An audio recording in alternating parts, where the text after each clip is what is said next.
Presents at the Normal Public Library. Presents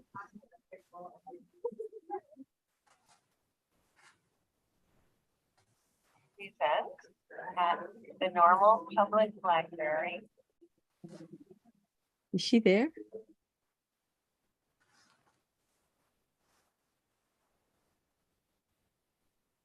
Kathleen, we've lost you on our Zoom screen for the readers here.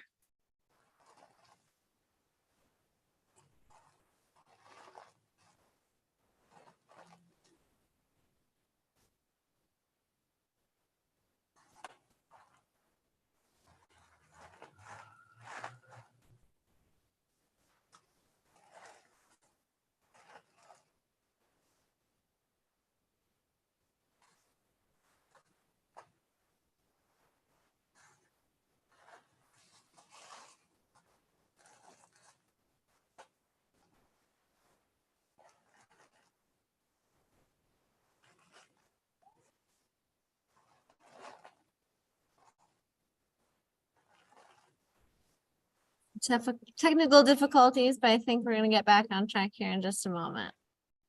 Maybe. Did Kathleen drop out again?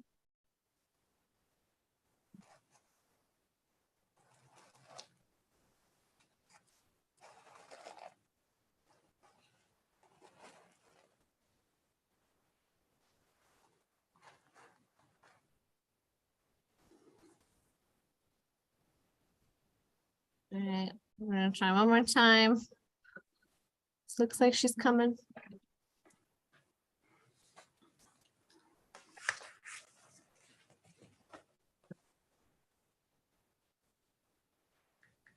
All right.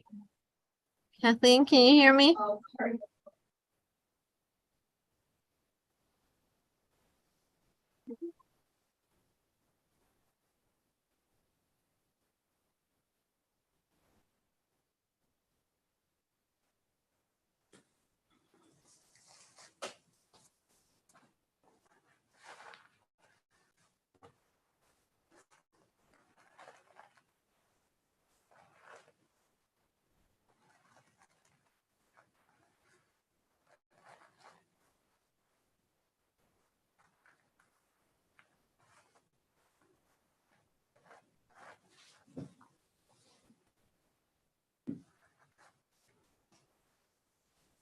Hi, Kathleen.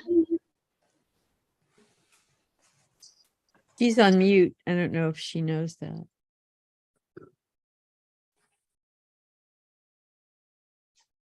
The chat says she can't unmute.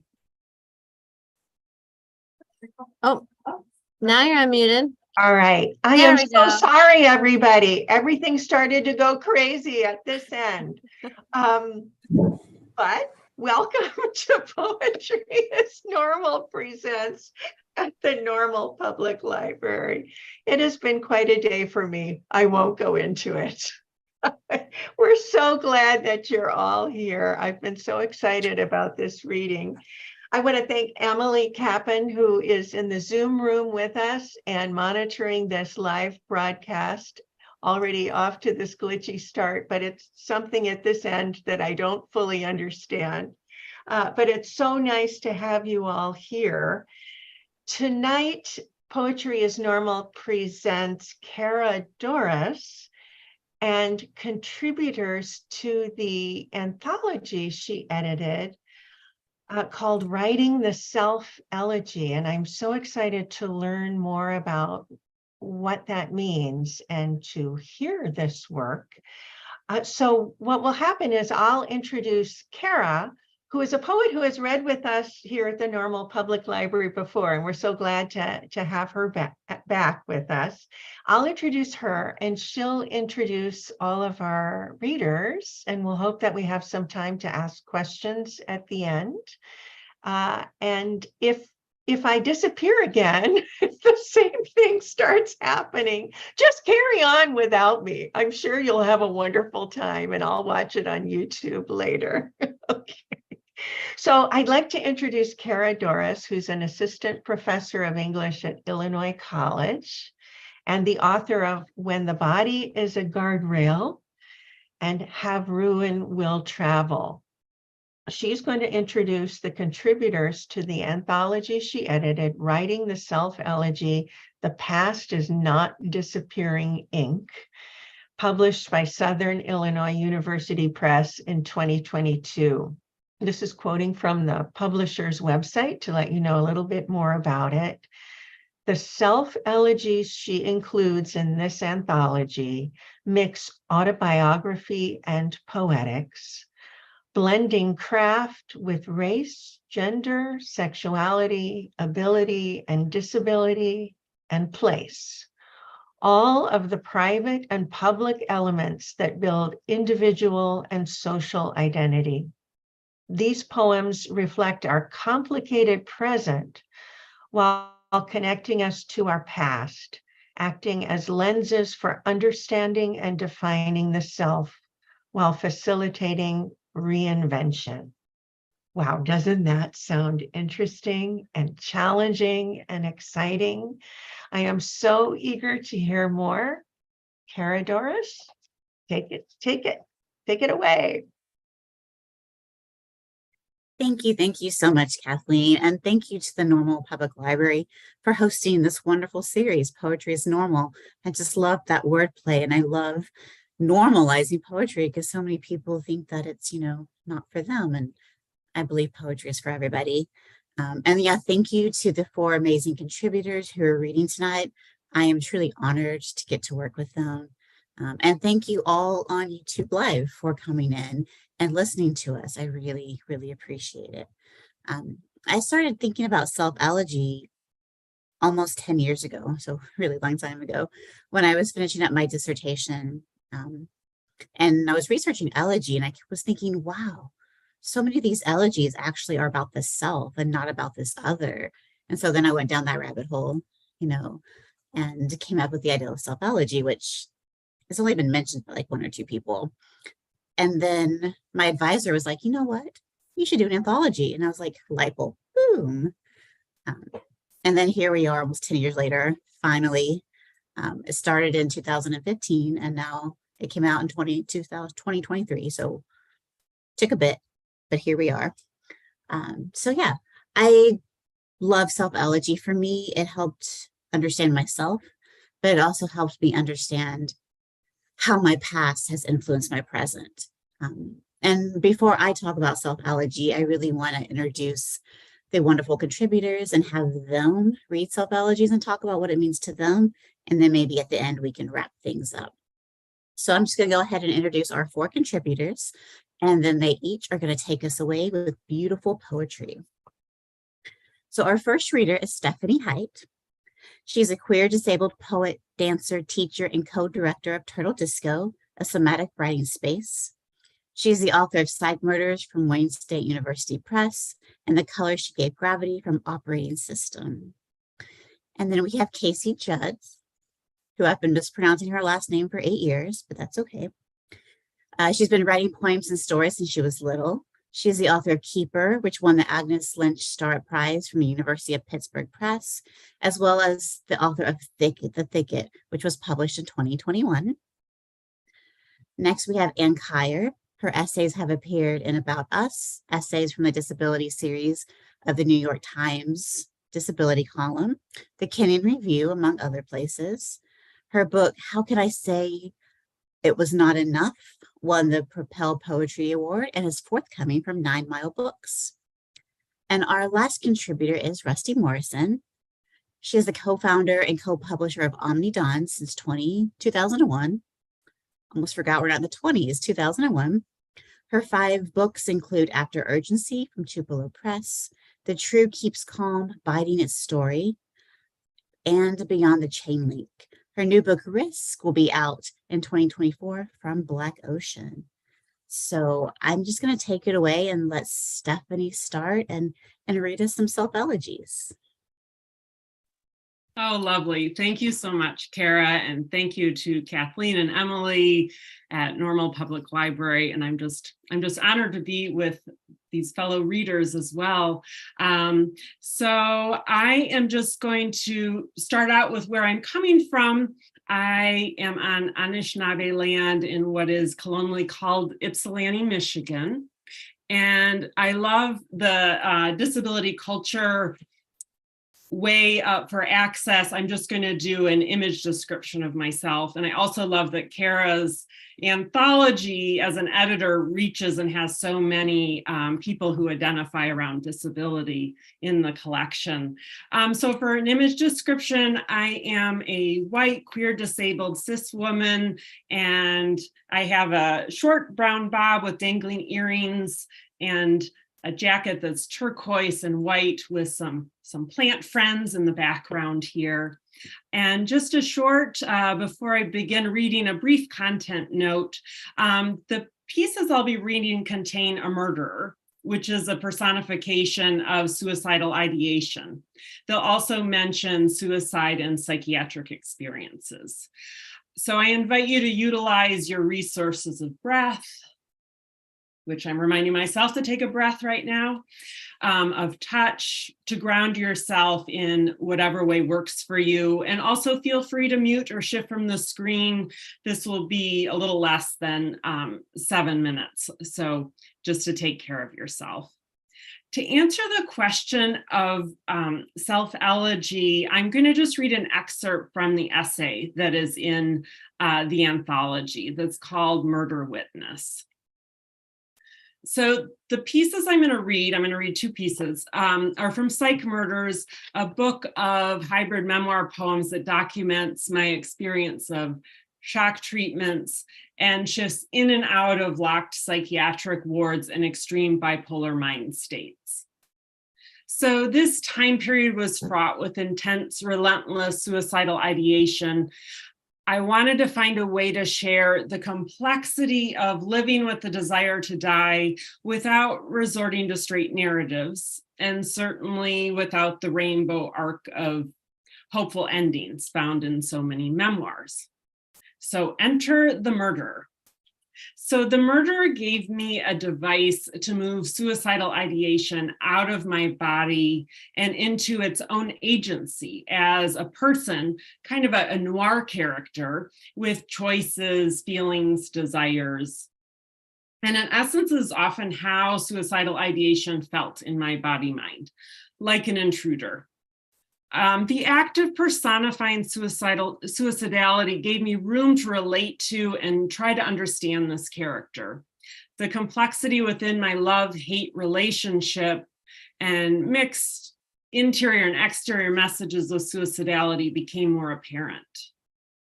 The elegiac nature of these poems resides partly in the act of me being alive to write them. Suicidal ideation, or the murderer, never realized himself and his purpose. And I use the pronouns he, him intentionally, as the murderer in the poems manifested when he first showed up in a free write as a male figure. And I also use male gender to mark psychiatry's history and current practices that more often than not have men diagnosing women, queer, and trans folk as sick.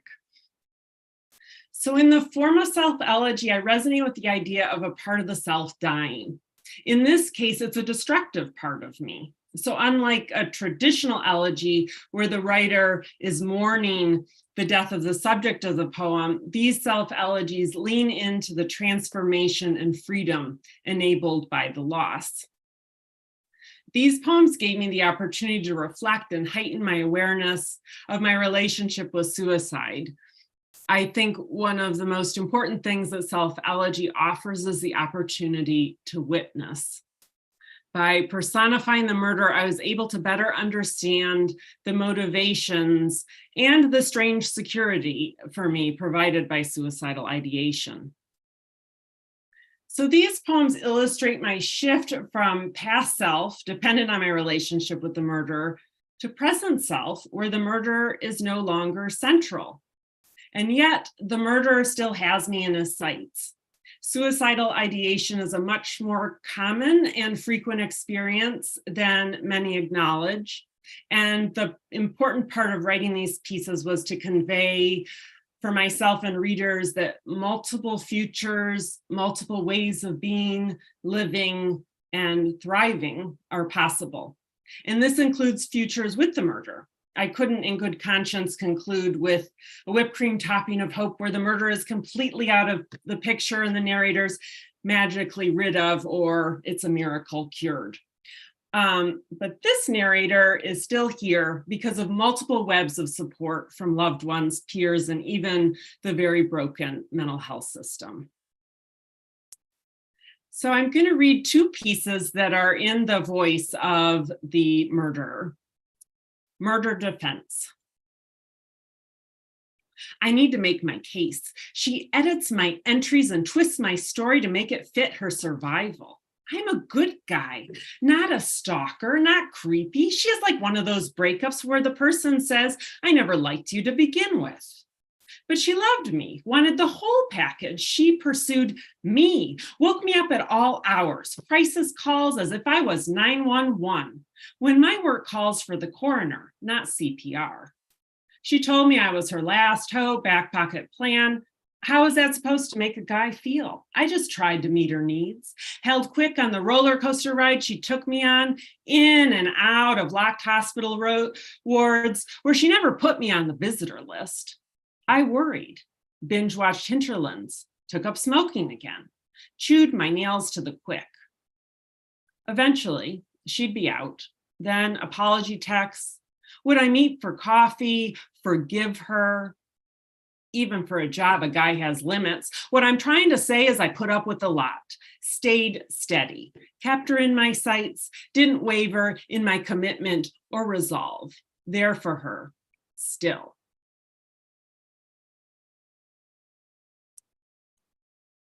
And then the last piece I'll read, which I probably didn't mention, this murderer came with like a very sardonic humor, which was actually fun for me to play with. So sometimes I have to give people permission. It's okay to laugh, at these parts, even though it's about a very, very difficult and serious topic. Murderer 401k. People ask how I keep up my impeccable record. I'd like to say persistence, dedication, passion, those trademark American work ethic values. But really, it's the easiest job ever. I was made for this. Maybe I should get a better PR agent, make this look tough, highlight my intensive workout regimen, daily target practice, psychological studies of my clients so I know their tics. I could charge more, but figure a life is enough.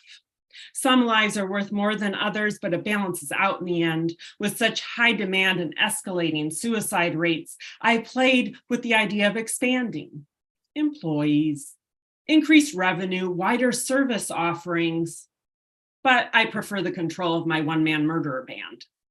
I can be selective and only take the difficult cases, leave the rest to the amateurs. Luring a person in an extreme mind state to jump off a bridge is below me, pardon the pun. I've thought about retirement, kick back in the lazy boy a bit more, take a beach holiday that doesn't involve rocks and pockets, boat accidents, or unexplained rip currents. Some work is for life, in my case, death, and there is no retirement package from who you are. Thank you so much, and I look forward to hearing to the rest of the readers. Thank you so much. That was amazing. I've heard it before, and I could still hear it a million more times. Our next reader is Casey Judds. Oh, thanks so much, Kara. Kathleen and Emily and library staff, thank you so much for hosting us. I have really been looking forward to this reading. And Kara, I am just super grateful to you for including me in this beautiful book. I know it was a labor of love, and you edited with such care and so perceptively and so intelligently. I feel really honored. And Stephanie, that was fantastic. I'm so excited to read with you and Anne and Rusty. So I've been thinking about for a while, since Kara so kindly asked me to contribute to this anthology, I've been thinking about self-elegy as well, as we all have. And I was thinking about it particularly recently because I was reading Karl Ove Knausgaard's book about Edvard Munch, the visual artist. And it has a wonderful title, which is So Much Longing in So Little Space. And in the book, Knausgaard talks about the self as something that keeps us from being overwhelmed by the world. So having a stable self keeps everything we encounter from being fully new. Like looking outside, I can't actually see it now because it's dark. There's a catalpa tree right next to the house. And without having some sort of stable sense of self, it would be like, I'd never seen this tree before, although I actually see it every day. I know it's a catalpa. I know, sort of in general what a tree is. I can kind of categorize it. It's a way of giving myself sort of a stable place to stand in the world, which otherwise would be just overwhelming and crazy making. Everything would be new all the time, everything that we encounter. So he talks about a self as necessary for that reason. But I think there's also a need or a goodness, not only for poets, but for all of us in being able to see the familiar as new. So being able to let go of a sense of self, or a self that we either once truly were, or a self that we kind of dreamed or imagined or wanted to be, that if we're able to do that, it opens up a space and we can see things that may be very familiar to us in new ways. And so I was thinking about the helpfulness of practicing self-elegy, of being able to see and let go of and grieve selves that we were, so that we can see things newly or somewhat newly. It feels like a practice of receptiveness. If we can sort of balance it with having enough of a stable self, but also being able to let go of our conceptions of self, at least sometimes, so that we can perceive in a different way. And I realized that a lot of my own poems that I consider to be self-elegies, including the one that's in the book. By the way, here is the cover of the book, which I think is absolutely beautiful. I don't think we've shown it yet. Lots of my own poems that I consider to be self-elegies are elegies for a childhood, a childlike way of perceiving things. The poem that I'm going to read is called The Missing Women, and I want to give a content warning. It is about missing persons flyers that I used to see at the place where I used to swim, where I used to go to swim team when I was a little girl. Most likely, statistically speaking, was mostly women. Most of the women probably were dead.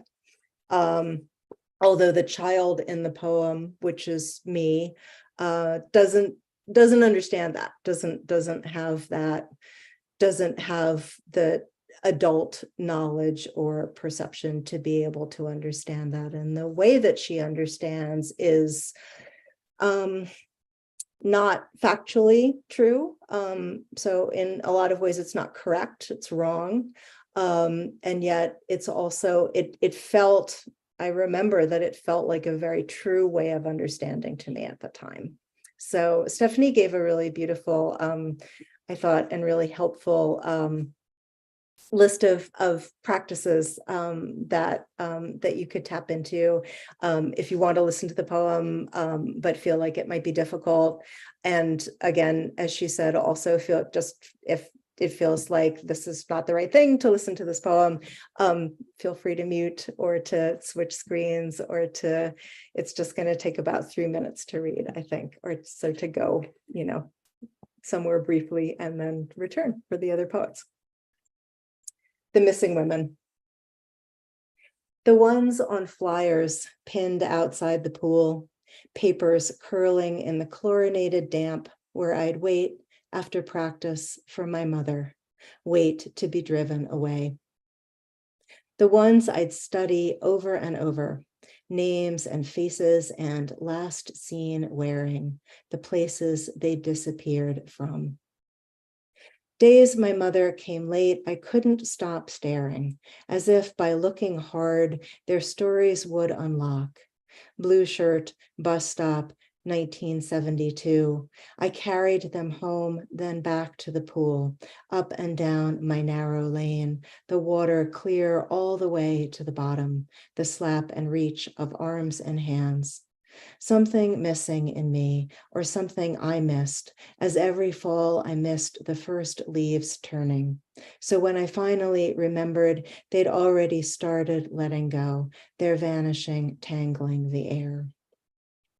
That season, I swam until my fingers puckered, my still damp hair in the parking lot after stiffened to clots of ice. I swam, and my body stayed solid, not like the water I knew it contained. In school, we learned how much of us is liquid, how stories have a beginning, middle, and an end. I read of women who turned to seals in the sea, dove deeper than I could, and came back safe, and I kicked, turned, pushed away from the wall, counting laps while the women knocked inside my head, their weight buoying me, acolyte of cold, of split times, lane lines, the secret history of water. How anyone could slip from her story like that, a shape in paper cut cleanly away. Behind my shape, water sealed itself shut. Somehow I was swimming into the next day, the next, into love that seemed sometimes a desire to be gone, whittled to the thinnest stem of bone, as those women might have desired, or not desired, the ones so lost, by now they must be almost home. Thank you. So beautiful, that ending. Thank you so much. I love the idea of self-elegy as a practice, like something that you routinely do. Maybe we do that more than we think we do. And our next wonderful reader is Anne Kyer.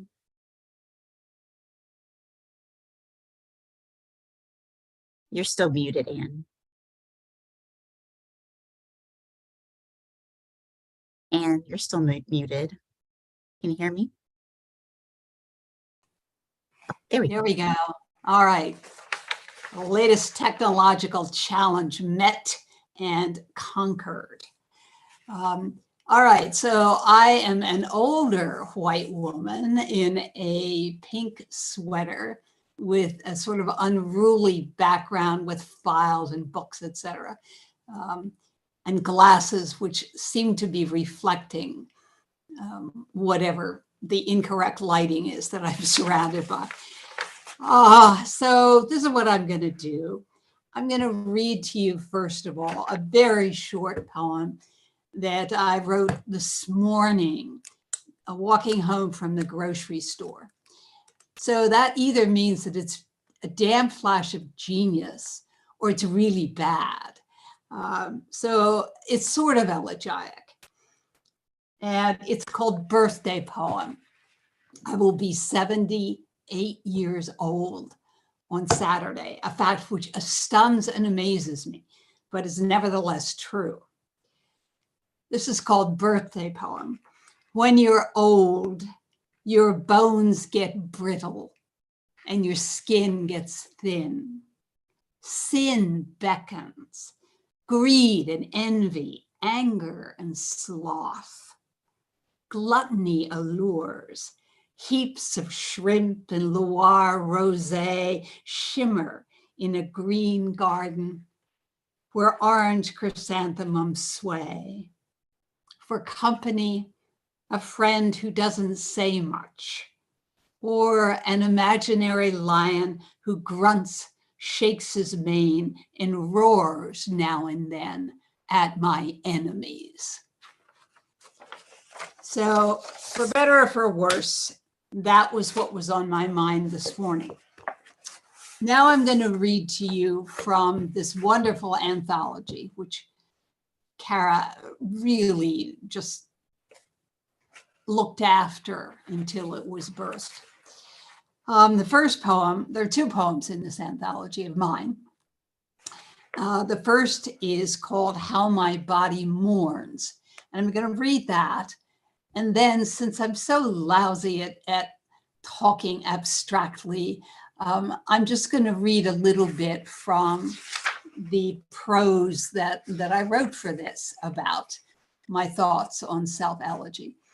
And then if we haven't run out of time, which it doesn't look as if we will, I'll read another short poem at the end, which is in its own bizarre way, slightly uplifting. I agree very much with Stephanie about how much I hate, loathe, and despise the inevitable happy ending of a memoir. It makes me feel that has nothing to do with the writer. It has to do with the readers who are uneasy with difficulty. Therefore, they want you to have a happy ending so they'll feel better. Anyway, enough of that. So this is called How My Body Mourns. How my body mourns what it might have been, should be, supple as a vine, lovely as the satin moonflower. How my body mourns, how thin molecule, sharp desiccated, swarm my bones, stretch the planes of my face. How ancient genes want out, how a radical softness, a membrane from the normal mucus of my vulva climbs along my thighs and back and breasts, spreads rich and eager across my flesh, and lies along me like a finger trails a stream. And I move to a man's rhythm, his in and out, his arms and breast and hair and tongue. How my body longs for rest from itch, from its own false desert self. So this is a couple of paragraphs in the beginning of the prose. It's called, for reasons that I do not understand, The Empty Chair. Both my poems in this anthology are about the loss of a body I've never had. Not an idealized body, but a normal one whose skin is smooth and soft and natural. Because I have a disorder called ichthyosis since birth, my skin is red, scaly, and tough. I deeply wish I were different. A wish which goes against the credos of disability rights, which ask us to celebrate our differences. The activists, for whom I have a lot of admiration, say it's not the disabled body which is out of sync, but the environment, often the built environment. Not the limp of the man with cerebral palsy, but the unaccommodating architecture and the presumption of architects that all people who use their buildings can leap up steps as easily as cats chasing birds. The corollary is for me to persuade myself that my scaly skin is beautiful. I can't do it. Oh, I can see the lovely bone structure of my face, but that comes along with a ferocious redness well beyond the hues of most people of European descent, such as me. So I'm not a poet in the ranks of orthodox disability rights activists. Okay, there's room for all perspectives. Although some people will say, with some reason, that my attitude only perpetrates stigmas against people with disorders of the skin. Clearly, all this bothers me. I don't want to feel that my work might be dismissed as insufficiently doctrinaire, although honestly, this has not happened. Heaven knows I don't want to internalize stigma, but there's a difference, I think, between self-hatred and a more cool-headed recognition that my body is not beautiful. And so I mourn the loss of an ordinarily attractive body. Long ago, when I first started to write poetry. I knew it was necessary to tell the truth of how I felt. I still think that. But there's another question I find tricky: how to end poems. Our culture demands reconciliation, healing. Readers want to feel better about the difficult situations that are revealed in poetry, such as mine. I resist the happy ending with every fiber of my poetic being. There's no happy ending in my poems, or for that matter, perhaps in my life. And I'll be damned if I'm going to impose one on heartfelt yearning. There is, of course, another way. I can work to make my poems themselves as beautiful as I have the talent to manage. Beautiful in its images, sounds, sensuousness. This is balm for me and for my readers. I don't mean to sugarcoat it or make it pretty, but I try to give the reader the kick in the solar plexus, which comes from encountering the truth in lines that are both raw and rhythmical, whose well-chosen meters give genuine punch to the ideas and feelings they carry. That's what I'm about as a poet. So here's the last poem. This is called Madam X. Madam X, as you remember, was the name given to a wonderful painting by John Singer Sargent, in which a woman, a white woman, has a very black dress on, and it comes down in a V in the front, and her left shoulder was bare and looking very sexy until people told Sargent that was too sexy. This was in the 19th century, and I think he had to, kind of repaint it so that the shoulder was covered up. Anyway, this is called Madam X. I want to be you, Madam X, famous Parisian beauty. I want to walk in your satin skin, feel my blood pink your breasts, crimson your lucid arms. I want to stir your black silks, feel men's eyes, women's admiring glances. I want to glide in your furs down the Rue de Rivoli, swing your cool thighs, clench your inner lips curled in their black nest between your legs. I want to die into your arms, cohabit you, leave my scales and cracks behind. Rescue me, Madam X. Take me out of this body, not mine. Reach out your smooth hands. Bring me into you, hip by hip. Reach in and rescue me. I was born to be a beauty to all the love that comes with loveliness. Lift me up into you, Madam X. Hold me in your arms as my legs curve into yours. Reach down and rescue me from staring strangers. Reach down as if you were the Virgin Mother. Reach down and raise me up. Thank you. Thank you so much, Anne. I love hearing that in your voice.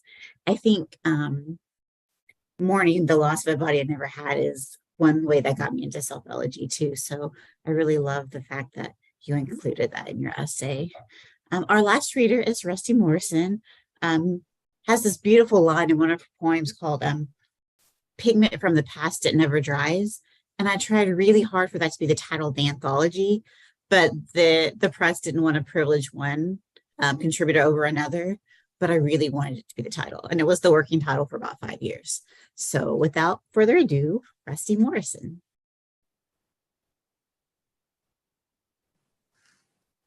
Oh, you're muted, Rusty. Mute my audio. Can you hear me now? Yes. Good. Great. Thank you. So it's wonderful to read for normal poetry.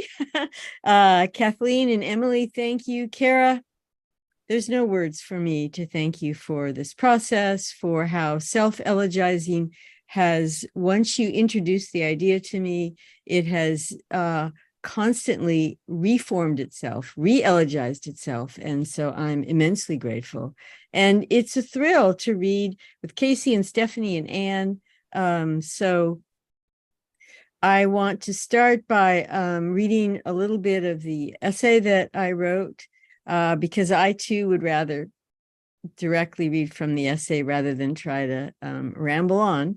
So when I imagined the meanings resonating for me, the first time I heard the idea of self-elegy, I immediately thought of Giorgio Agamben's essay. And here's a quote from it. "The entry point to perceiving the present necessarily takes the form of an archaeology that does not, however, regress to the historical past, but returns to that part in the present that we are incapable of living." And so to me, that we continue to rewrite ourselves the more we pay attention. For me, Agamben put into words what I intuit about self-elegy, how I am always seeking what I've lost, what was past, what I had not understood in the past, that I thought was dead to me, dead in me, and yet I can recreate, renew, see reemerge in my writing. And that's where my most challenging and most valuable insights do arise. It's not logic driven. It's not being blind in the dark, but working with all of my senses. If one is lost, others come to the fore. So in any given moment, even in this moment right now, deaths are happening. There are things I'm losing as I listen to each of these readers, things I didn't hear as I was pondering the past one. Those things died, and yet if I write, if I think about work tomorrow, they will come back to me in some form. So I'm grateful to all of you for that. And I love the way that in moments of writing, deaths re-enter me. Deaths of my family and friends, deaths of myself, deaths of those moments that I lost. I truly believe that. And the self-elegy has given me food for thought that aligns with Agamben. So I'm going to read two short parts of the poems that are in this. And I just want to say that when I do this kind of work, it's not only writing, but it's reading other people's work. Because as I read other writers' works, I can see between the spaces, in the spaces between the words, myself come forward. And I am enormously grateful to everyone who I hear reading and whom I'm able to read, because that gives me so much. So I'm going to read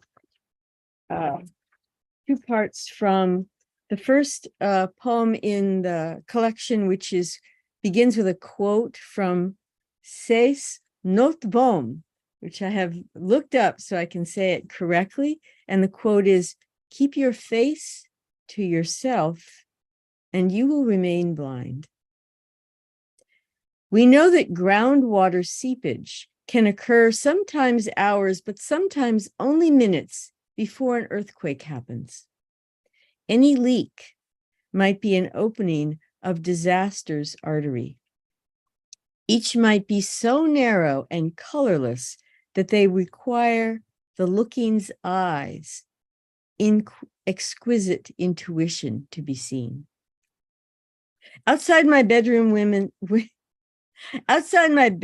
window, before dawn, I hear them. The day laborers are back. They've come to work in the vacant lot across the street from me.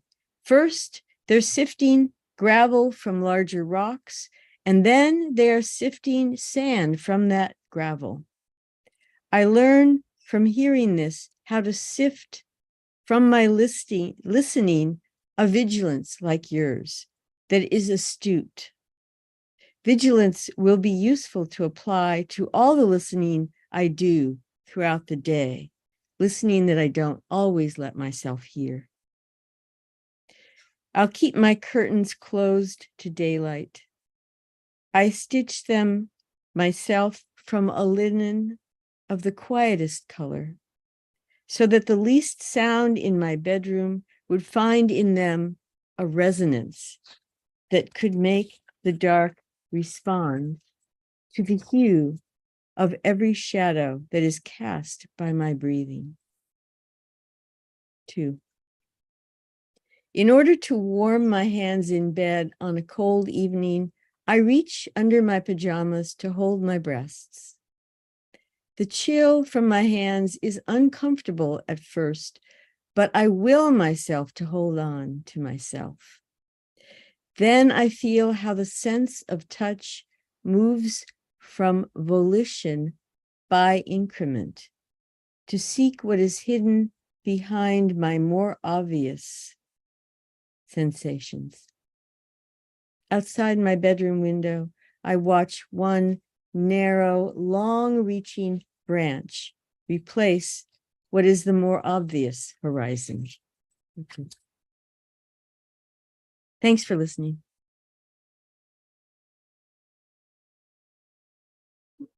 Wow, this has just been so wonderful. Oh, thank you all for sharing. Kara, are you also going to read from the book? I had planned on it, but I can't. I wanted to save time for questions too, or conversation. I want to hear from Kara. I do have my book right here just in case. I get really worried when I'm in charge of things, and so I try to prepare. Okie dokie. This is, most of my self-elegies have a lot to do with the fact that I have a genetic bone disorder.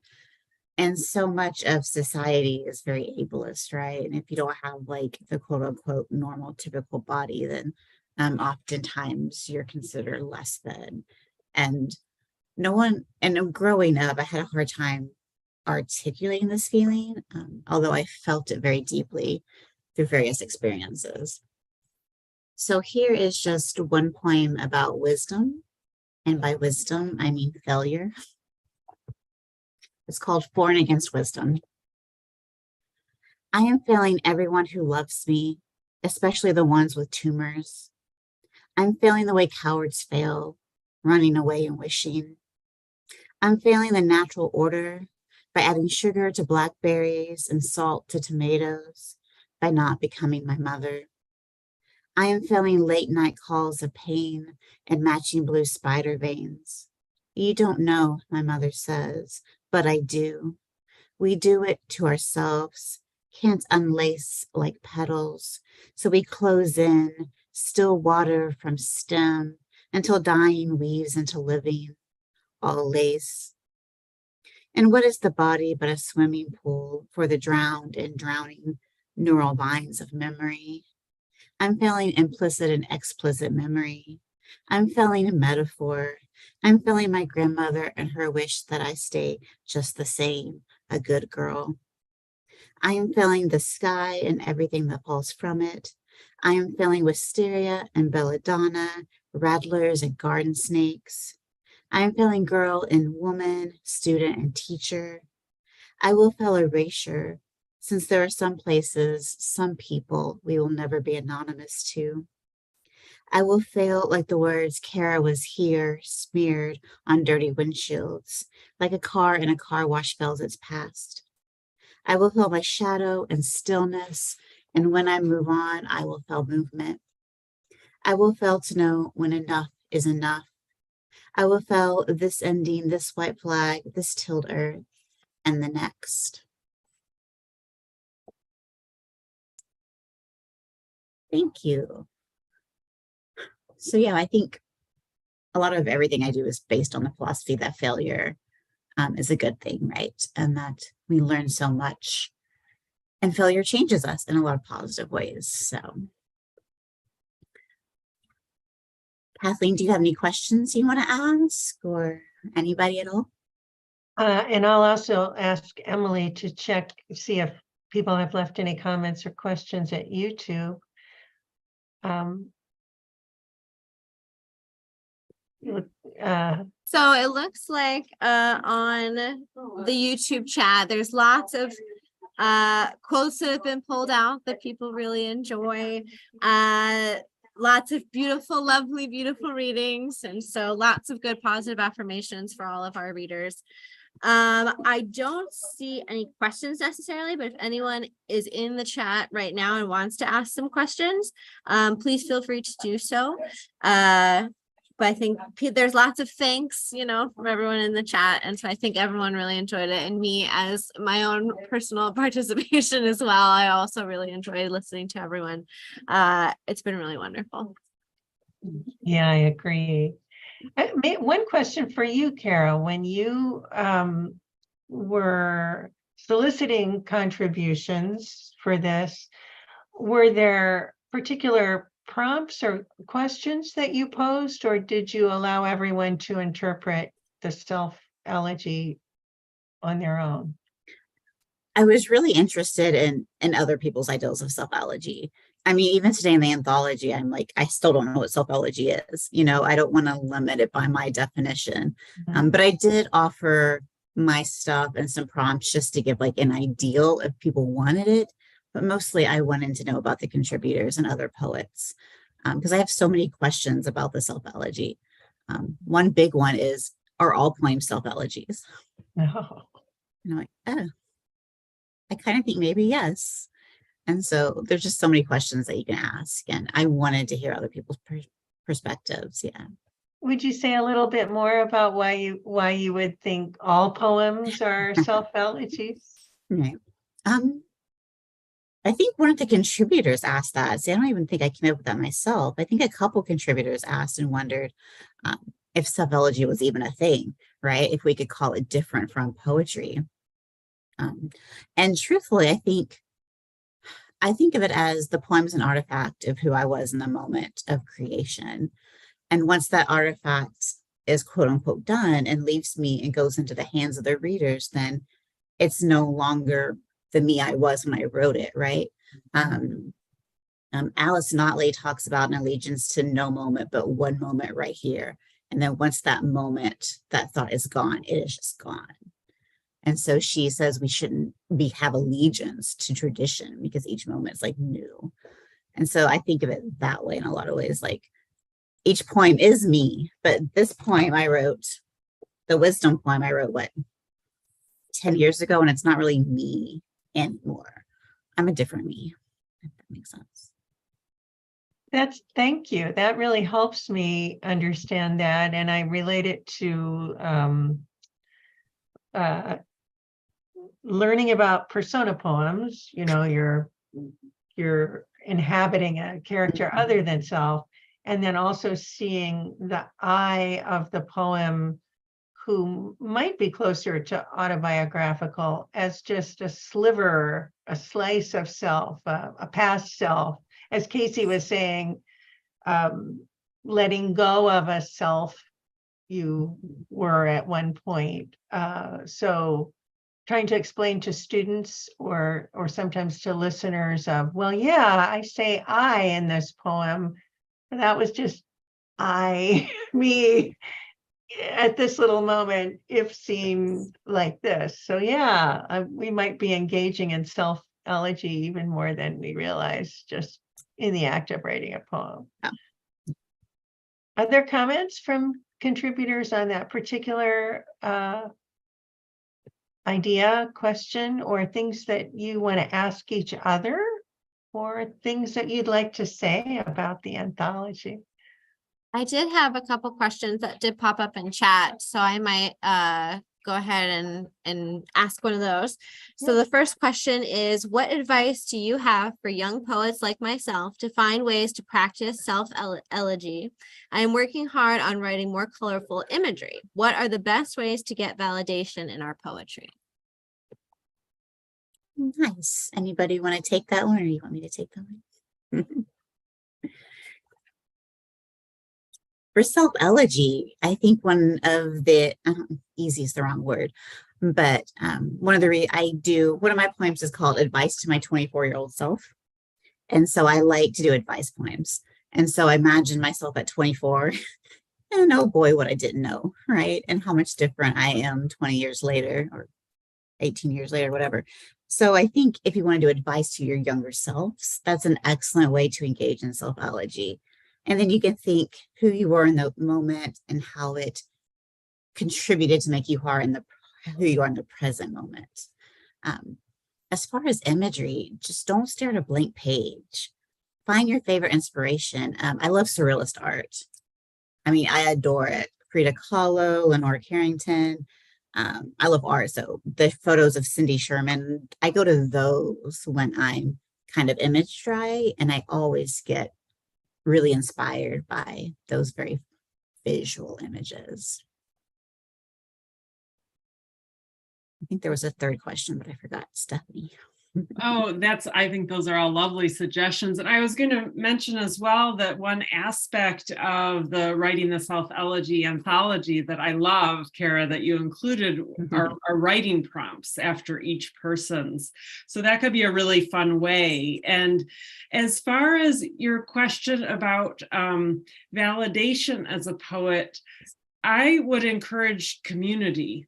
You know, people often talk about the solitary nature of writing, which certainly there are times, you know, at the computer or in revision that can be solo. But I think also just like our evening tonight, there's so much nurturance and joy that happens to be in community and in conversation with other people. So I would say that could be a really, you know, get a group together to write a prompt from the Writing the Self-Elegy anthology, and, you know, share with each other. Thanks. And I think Rusty's got something to share.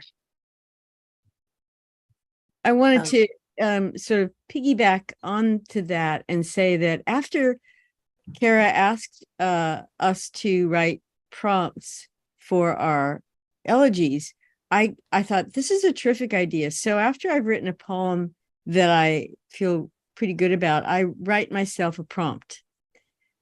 You know, as if I didn't write the poem.